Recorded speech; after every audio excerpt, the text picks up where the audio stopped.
This week we will be finishing our book. So today we are reading chapters 43, 44, 45, and 46. So 4 chapters today. Chapter 43, What Cook Was Stirring. That night, Despereaux rolled the thread from the threadmaster's lair along innumerable hallways and down 3 flights of stairs. Reader, allow me to put this in perspective for you. Your average house mouse, or castle mouse if you will, weighs somewhere in the neighborhood of 4 ounces. Despereaux, as you well know, was in no way average. In fact, he was so incredibly small that he weighed about half of what the average mouse weighs, 2 ounces. That is all. Think about it. He was nothing but 2 ounces of mouse, pushing a spool of thread that weighed almost as much as he did. Honestly, reader, what do you think the chances are of such a small mouse succeeding in his quest? Zip. 0. Nada. Goose eggs. But you must, when you are calculating the odds of the mouse's success, factor in his love for the princess. Love, as we have already discussed, is a powerful, wonderful, ridiculous thing capable of moving mountains and spools of thread. Even with the love and purpose in his heart, Despereaux was very, very tired when he reached the door to the castle kitchen at midnight. His paws were shaking and his muscles were jumping, and the place where his tail should be was throbbing. And he still had a very, very long way to go, into the kitchen and down the many stairs of the dungeon, and then through somehow, some way, through the rat-filled darkness of the dungeon itself, not knowing where he was going. And oh, reader, when he stopped to consider what lay ahead of him, Despereaux was filled with an icky feeling of despair. He leaned his head against the spool of thread, and he smelled celery there, and he thought of Horvis and how Horvis seemed to believe in him in his quest. So the mouse raised his head and squared his shoulders and pushed the spool of thread forward again into the kitchen, where he saw, too late, that there was a light burning. Despereaux froze. Cook was in the kitchen. She was bent over the stove. She was stirring something. Was it sauce? No. Was it stew? No. What Cook was stirring was soup. Soup, reader! In the king's own castle, against the king's law, right under the king's very nose, Cook was making soup. As the mouse looked on, Cook put her face into the steam rising from the pot and took a deep breath. She smiled, a beatific smile, and the steam rose around her and caught the light of the candle and made a halo over her head. Despereaux knew how Cook felt about mice in her kitchen. He remembered quite clearly her instructions to Midge regarding himself. Kill him. The only good mouse is a dead mouse. But he had to go through Cook's kitchen to get to the dungeon door, and he had no time to waste. Soon daylight would dawn and the whole castle would be awake, and a mouse would have no chance at all of pushing a spool of thread across the floor without attracting a great deal of attention. He would have to sneak past the mouse-hating Cook now, and so, screwing his courage to the sticking place, Despereaux leaned against the spool of thread and set it rolling across the floor. Cook turned from the stove, a dripping spoon in her hand and a frightened look on her face, and shouted, "Who's there?" Chapter 44, Whose ears are those? "Who's there?" shouted Cook again. Despereaux wisely said nothing. The kitchen was silent. Said Cook. "Nothing. It's nothing at all. Just my nervous Nellie ears playing tricks on me." "You're an old fool," she said to herself as she turned back to the stove. "You're just an old fool, afraid of being caught making soup." Despereaux slumped against the spool of thread, and as he leaned there, his heart pounding, his paws shaking, a small, wonderful something occurred. A midnight breeze entered the kitchen and danced over to the stove and picked up the scent of the soup, and then swirled across the floor and delivered the smell right directly to the mouse's nose. Despereaux put his head up in the air. He sniffed. He sniffed some more. He had never in his life smelled anything so lovely, so inspiring. With each sniff he took, he felt himself growing stronger, braver. Cook leaned in close to the kettle and put the spoon in and took the spoon out and blew up on the spoon and then brought it to her lips and sipped and swallowed. She said. She took another sip. Missing something, she said. Maybe salt. More salt, maybe.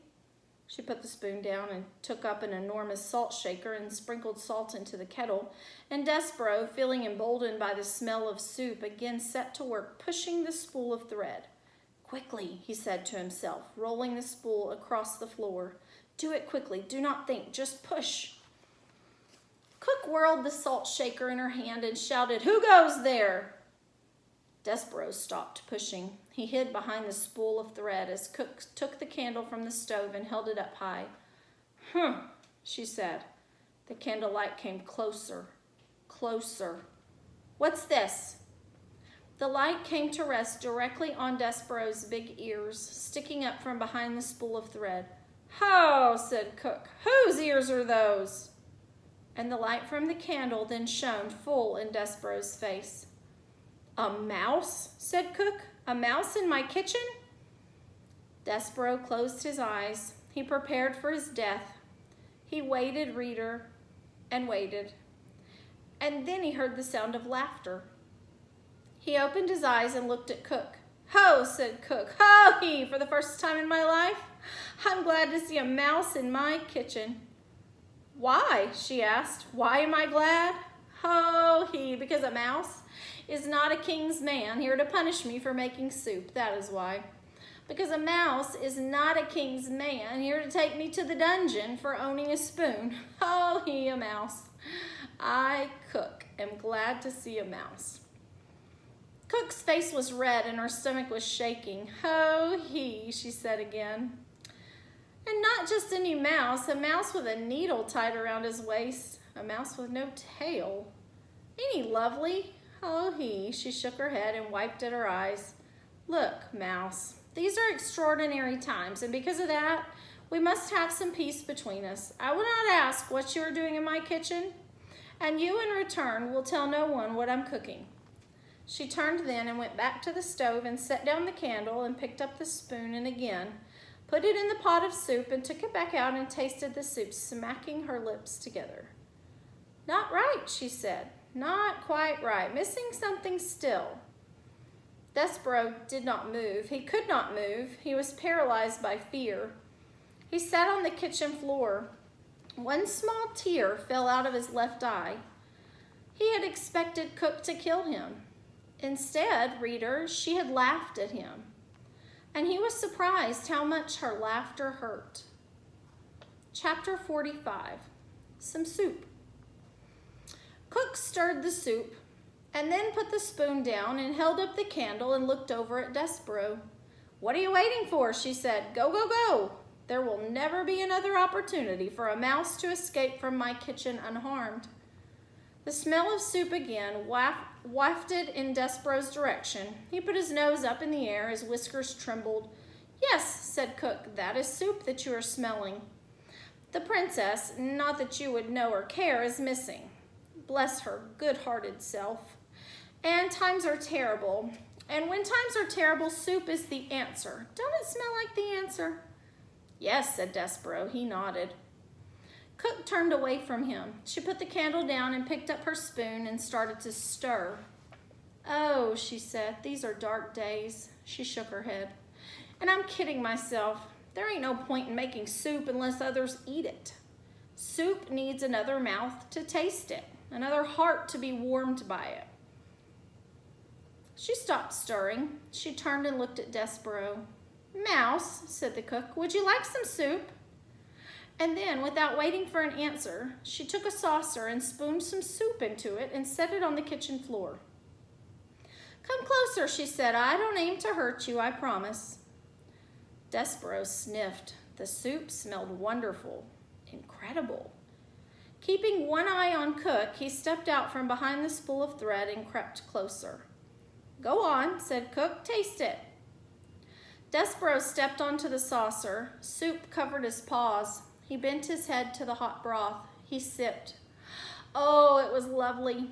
Garlic and chicken and watercress, the same soup that Cook had made the day the Queen died. How is it? Said Cook anxiously. Wonderful, said Despero. Too much garlic, said Cook, wringing her hands. No, said Despero. It's perfect. Cook smiled. See, she said, there ain't a body, be it mouse or man, that ain't made better by a little soup. Despero bent his head and sipped again, and Cook stood over him and smiled, saying, it don't need a thing then. Is that what you're saying? It's just right? Despero nodded.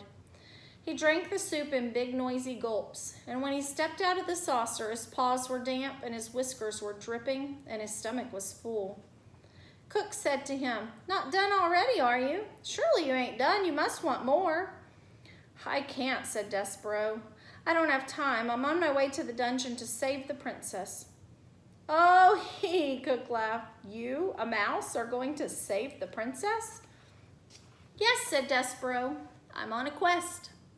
Well, don't let me stand in your way.